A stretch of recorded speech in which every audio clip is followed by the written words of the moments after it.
Vamos reagir ao fisiculturista que estava morto e não sabia. Nessa era, nessa onda aí, onde o fisiculturismo está muito em alta, né? Os canais de maromba estão muito em ascensão. Um assunto que é falado hoje muito abertamente é sobre recursos ergogênicos, é sobre estimulantes, é sobre diuréticos, né?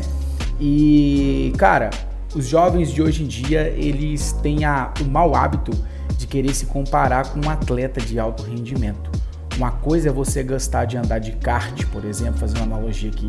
Outra coisa é você se comparar com o Ayrton Senna, por exemplo, que ele chegou num nível de tão alto rendimento que ele simplesmente bateu as botas em um alto rendimento absurdo, né, na última corrida dele, que ele morreu em campo, né?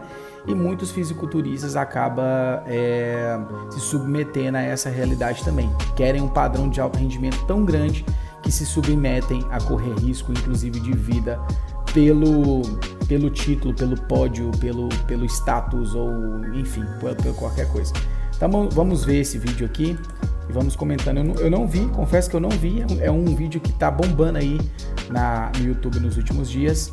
E vamos ver o que esse vídeo fala e eu vou comentando aqui. No fisiculturismo, os atletas levam seus corpos ao extremo para alcançar o maior nível de muscularidade, simetria e condição possível. Para atingirem esse condicionamento é necessário muito esforço, treino pessoal. Esse canal aqui tá para poder falar certinho a respeito e ser justo aqui, né, com o conteúdo que a gente está utilizando. É o canal Não Adivinho, aparentemente do Marcelo Milos, alguma coisa assim, tá? Vamos continuar aí.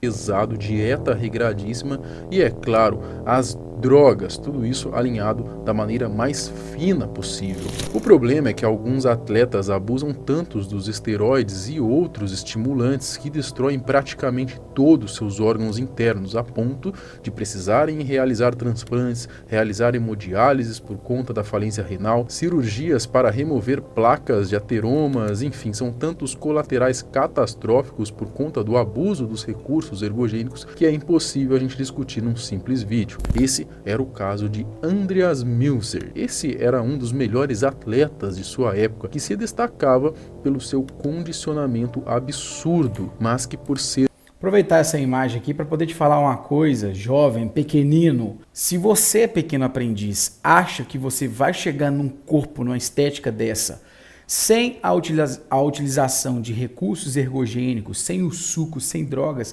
você está muito enganado, tá bom? Exige muito esforço, existe muito treino pesado, existe dieta, mas sem o suco você não consegue chegar nessa condição. E essa condição tem um preço que na maioria das vezes é muito alto. Por mais que os atletas hoje em dia utilizam o recurso de um bom endocrinologista, que é um médico, né, hormonal, para poder evitar o máximo de dano possível, os colaterais são pesadíssimos. Então fiquem muito atento a isso, tá bom, pessoal? Um abuser do suco e principalmente de outras coisas chegou ao limite extremo de até mesmo ser dado como morto, mesmo estando vivo. Como que isso é possível? É o que a gente vai entender no vídeo de hoje. Andreas Meuser, o fisiculturista que estava morto e não sabia. Eu sou o Marcelo Milos, fica comigo que depois da vinheta eu te conto.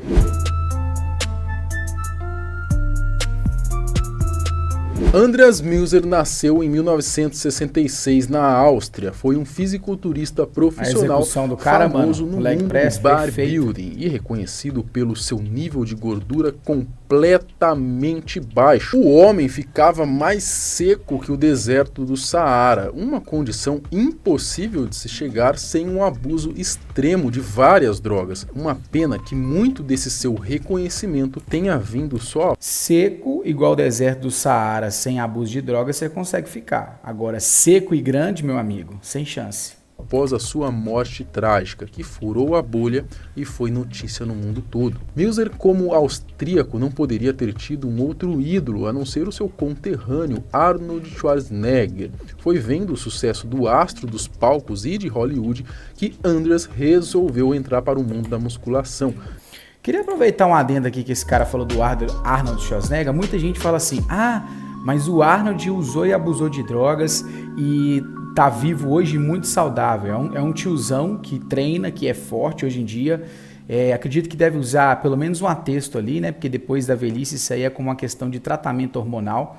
Mas deixa eu explicar uma parada pra vocês muito sério. Se você assistiu o documentário do Arnold Schwarzenegger na Netflix, que mostra os três lados da vida dele. O lado de fisiculturista, né, que é o primeiro episódio. O segundo episódio mostra o lado dele como ator de Hollywood e o terceiro como político. Ele parou muito cedo de competir, porque ele chegou ao ápice, né? Ele era o top 1 do Mr. Olímpia muito jovem, se eu não me engano, antes dos 30 anos. Então, antes dos 30 anos, ele parou de competir. Então, eu acredito que drasticamente, apesar de não ter falado, ele deve ter reduzido drasticamente o abuso das drogas ainda. Então, eu acho que justifica bastante porque que hoje ele ainda continua saudável. Começou cedo, mas também parou muito cedo. Essa é a minha opinião.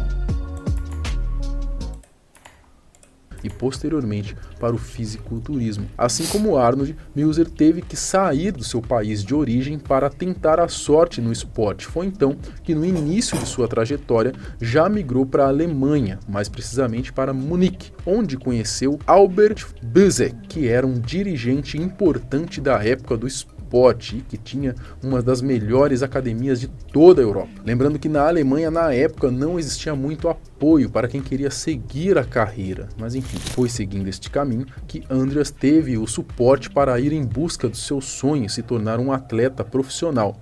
Aqui podemos dizer que começa os problemas que mais à frente acarretaria na morte do fisiculturista. O tal do Buzek tinha a fama de explorar os seus atletas que estavam sob o seu domínio ao máximo. Por exemplo, ele fazia com que os atletas se apresentassem em suas academias ali para pousar, fazer fotos para revistas que eram dele. E o que isso significa? Que os atletas eram obrigados a estarem bem condicionados o ano todo. Eles não podiam dar uma relaxada em certos períodos, igual todos fazem, numa fase de off, por exemplo. Com isso, não sei se a motivação desses caras era fazer isso por causa de pousar em revista, não, gente. Atleta de fisiculturismo ama o que faz e faz pela paixão mesmo, pelo esporte e pela competição, obviamente. Não é para pousar numa revista, não. Aí esse cara aí, acho que deu uma viajada grande. Caras sempre tinham que estar treinando pesado, com dieta regrada e, claro, a parte hormonal no talo, o tempo todo, né? O que prejudica e muito a saúde deles. E o pior, é dito que o Buzek ainda não deixava os caras irem ao médico e terem os cuidados necessários, já que para ele os atletas tinham que estar em dieta e treinando o tempo todo. Mueser era só mais um refém do cara, estando pronto basicamente o tempo inteiro para fazer fotos. Mano, nossa, o seu vídeo é muito bom, mas você tá falando umas paradas muito viagem, mano. Até parece que um cara desse vai ser controlado por outro cara e não ir no médico. O que é? O cara tá vigiando ele 24 horas por dia? Os caras fazem pela paixão pelo esporte, gente. Pode ter sim uma influência do cara tá top para poder estar sempre pousando na revista, mas que o cara controlava todos os passos da vida deles, tirando totalmente a culpa do cara e transferindo para outro. Me ajuda aí, amigo. E participar de campeonatos quando fosse preciso, o que o ajudou a ferrar completamente com a sua saúde e com a sua vida. Carreira e morte trágica. Andreas, durante toda a sua carreira profissional, participou de mais de 20 campeonatos num espaço de menos de 10 anos, tendo participado dos mais importantes, como o do Arnold Classic, onde em 1990 conseguiu uma terceira colocação, e do Mr. Olympia, que teve como melhor resultado o 9º lugar em 3 ocasiões, 90, 93 e 94. Apesar de não brilhar tanto assim com os resultados, Mueser era bem respeitado no meio por conta da condição assustadora com que ele entrava nas competições. Quem é desse esporte valoriza muito isso, né? Pois sabe da dificuldade que é. Ele só não conseguia colocações melhores porque tinham atletas excepcionais na sua época, e apesar de subir mais seco do que praticamente todo mundo, ele não tinha o tamanho necessário para bater de frente com os rivais. Chegamos então em 1996, ano em que Mueser começa a reclamar com mais frequência de dores estomacais. As dores de estômago começaram alguns meses antes de que ele fosse para Columbus, Ohio, para o Arnold Classic de 1996, onde acabou ficando em 6º lugar. No início era apenas mais uma dor e Mueser deu pouca atenção, já que dor é meio que normal para um bodybuilder. Só que ela continuou voltando cada vez mais forte. Andreas então começou a mencionar isto para alguns amigos na academia e para sua noiva. Ele até tentou um tratamento com medicação que fortaleceria o seu revestimento revestimento ali do estômago, só que o seu caso já estava fora de controle e ele chegou nesse estado muito por causa de uma droga que não era anabolizante. Muser usava muito Nubain, que era basicamente morfina, um analgésico dos mais potentes para aguentar as dores do pré-contest, que é quando o atleta mais sofre ali perto da competição e dos treinos em si, né? Com isso ele conseguia treinar muito mais, sem sentir dor. Que tomar Nubain para treinar tirava a dor e você então conseguia fazer mais repetições. Pronto, vamos atrás do Nubain. Não é só a dor. Então não é dor do pré-contest, gente. O que é pré-contest, para quem não sabe? É toda a preparação que o cara tá num cut, né? Num pré-contest ali, para poder competir. Então, pela que eu acho que esse cara aqui, eu esqueci o nome dele, cara. Como é que é o nome desse cara aqui? Me esqueci, enfim. Pelo que ele tá falando aqui, basicamente, esse Nubain aqui, ele tirava a dor muscular, aquela dor de fadiga, né? E aí ele conseguiria fazer mais repetições. Então não tem muito a ver com o que o cara tá falando, não. O que você tira? A hora que você toma ele, fica lesado. O mundo fica colorido. Ah, você fica loucão. A hora que eu tomei... E outra, vicia. Vicia mesmo. Morfina vicia. Vicia mesmo. Com isso, ele começou a ter tumores no estômago, mas quase não sentia dor, pois o Nubain camuflava a sensação. É dito até em alguns relatos que falam que ele chegou a ter um tumor do tamanho de uma bola de ping-pong, velho. É um bagulho bizarro. Bom, a dor vinha e logo ia embora.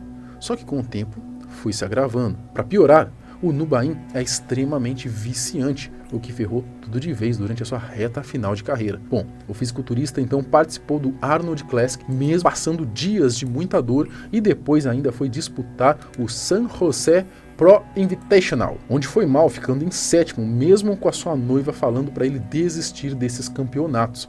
André só foi perceber que estava morrendo após, na volta do último show, começar a passar mal no avião. Ele teve hemorragia durante um voo, né, e houve um pouso de emergência para que ele fosse levado ao hospital. Para vocês terem ideia, ele começou a tossir sangue sem parar. Já no hospital, os médicos disseram que ele era um morto que andava e não acreditaram como ele não tinha sentido tudo aquilo se desenvolver diante do quadro em que ele estava. Quando foi para a mesa de cirurgia, seu sangue estava viscoso e seu potássio estava super elevado. Ele estava desidratado em função dos diuréticos tomados há poucas semanas para as competições e o seu fígado estava se desfazendo. Realmente, ele era um morto entre os vivos. Não tinha o que os médicos pudessem fazer para tentar trazê-lo de volta. A morte de Muser foi notícia no mundo todo na época, sempre com muito sensacionalismo. A revista alemã Der Spiegel fez uma matéria falando sobre o caso, onde pessoas próximas ao atleta não gostaram, já que eles teriam falado mentiras. Obviamente, os esteroides também foram acusados de ter feito o jovem de 30 anos ter morrido dessa maneira tão trágica,